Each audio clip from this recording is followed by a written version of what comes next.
Deep breath. Firstly, are you okay? I hope so. It feels very strange to have started the show talking about something other than Phillip Schofield, but don't worry, we're moving on to that now. Right, deep breath. Firstly, are you okay? I hope so. It feels very strange indeed sitting here without Phil. And I imagine that you might have been feeling a lot like I have. Shaken, troubled, let down, worried for the well-being of people on all sides of what's been going on, and full of questions.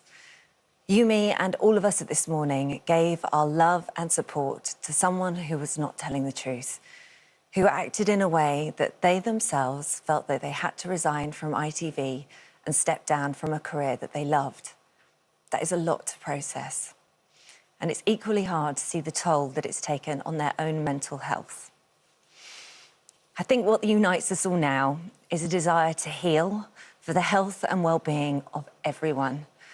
I hope that as we start this new chapter and get back to a place of warmth and magic that this show holds for all of us, we can find strength in each other. Sorry.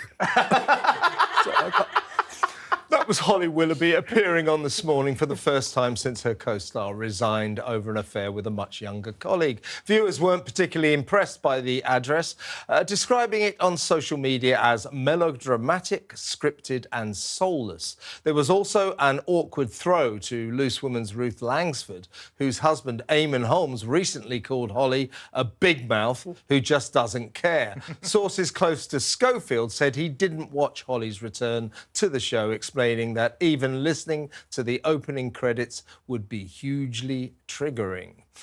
Well, it's always been very triggering to me, actually. It triggers me to switch over or to smash the off switch. But it was a very strange speech. We understand she wrote it herself. She should have got someone else to write it because it was soulless. It was detached. I think she went out of her way to detach herself. But referring only once, very briefly, perfunctorily, at the beginning to Phillip Schofield as Phil, it's very strange not to be here with Phil on the sofa. Thereafter, he was referred to as they or them. Extremely strange. I mean, like he'd written in and asked for new pronouns. He hadn't. Why not he and him? Why not Philip? It would have been far more human. So I don't think this speech was a success. I think what ITV are hoping for is that, you know, people are fickle, they'll forget, and Holly will settle in and the show will go on and it'll all be OK. But as of right now, with 2 parliamentary inquiries coming up, this show will continue to go through extremely choppy waters. I think the other thing is, though, that's all about whether there was a toxic culture, isn't that, about This Morning? It's not really... There's two. There's two. But the other one, I mean, do you not think that an awful lot of people have just started to think, hold on a second, if this is all it is about, is that Phillip Schofield had an affair with a much younger person, that's it. It was legal. You know, we're talking at a time when there were Hollywood, Unwise, yeah. well, whatever. But not illegal. Not illegal. But the thing is, you know, if we're talking about age gaps, well, there's much bigger age gaps with Hollywood star. I think one Hollywood star is... But it's not just that, Penny, is it? It's not just that. I think for the public, it's that they think Phillip Schofield lied to us all, which he did, and we think that he lied to Holly, but we also think that Holly and lots of people on the show, we all think that they knew about the affair. They knew about the toxicness and they turned a blind eye to it. When she says, you're probably feeling like I am, shaken and troubled. No, we're not shaken and troubled by it. Not. We want you gone as we wanted Philip gone. That's it. Yeah. Anyone who was part of that that dirty secret they had going on, anyone who knew about it and turned a blind eye, we want them gone. It's that simple. This speech was... it wasn't me, Gov. It was Phillip Schofield. Yeah. And ITV in This Morning already threw Schofield under the bus about 2 weeks ago. Then he resigned. What Holly did today, there's his crumpled body on the ground. Holly reversed the bus over him, drove over him again, and then reversed back over him. If he wasn't finished at the beginning of that speech, he sure as hell was But I at the end. suppose I come back to that point. Sorry, Nicola. But I come back to the point that I made right at the beginning of the show, which is that we've got people at the top who are saying things that don't feel true. No, and I agree with and it's everywhere. That's what I meant about it's everywhere. We had Boris Johnson, you know, the Prime Minister, one of the 25 Prime Ministers we had in it one week, I think it was at one stage.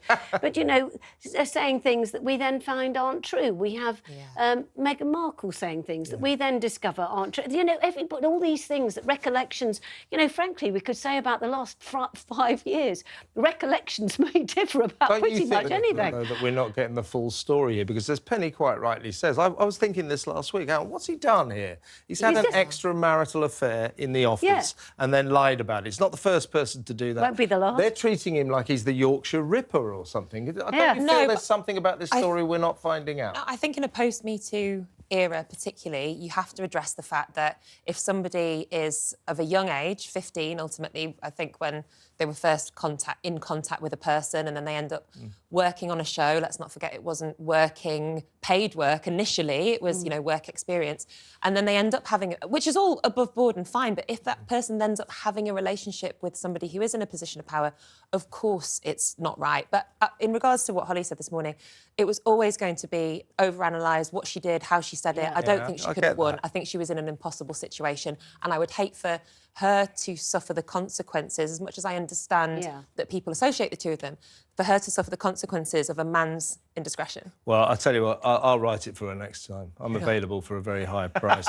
But if you thought Holly's address felt a little rehearsed, the opposite seemed true of this morning editor, Martin Frizzells' bizarre response to reporters' questions about a toxic work environment. Here's what he said earlier today. Tell you what's toxic. I've always found toxic. Is aubergine. Do you like aubergine? Do you? Is there a toxic work environment? But do you like aubergine? Because I don't like aubergine. It's just a personal thing. Is there a toxic work environment at this morning? His comments were met with confusion and condemnation. MP John Nicholson tweeted that it was a deeply inappropriate and disrespectful way to respond to questions about safeguarding vulnerable staff and bullying in the workplace at ITV. I'm going to come out and say it. I don't know if Martin Frizell was aware of it, but perhaps an aubergine was not the right analogy to make. It was absolutely the wrong analogy to use. We all know what an aubergine means in emoji land. But look, what we're dealing with here, I think, is that if what Phillip Schofield has said is the story, then the whole witch hunt and the whole discussion, it has to end because it's gone too far. But in particular, what we're dealing with now is a whole obfuscation by management at television level and management at corporate level who have failed. And they have failed to realise that when you have cultural problems within, particularly, it's not just media organisations, it's elsewhere, it comes from the top. And I'm afraid ITV have to look at the behaviour and the way that they've allowed their talent to arrive and to leave in the same way that Piers Morgan talking earlier saying, well, you know, the letter that went to the chief executive asking for my head on a plate, and it happened. There are plenty of other examples where, depending on who you are and depending on how famous you are and how many hits and clicks, it depends on the treatment that you receive as an individual. That is not the way to treat your staff. And by the way, your performance at senior management level has been appalling. Look at the share price, look at the investors, look at the brand, and look at how it's tarnished. I'm sorry, heads must roll.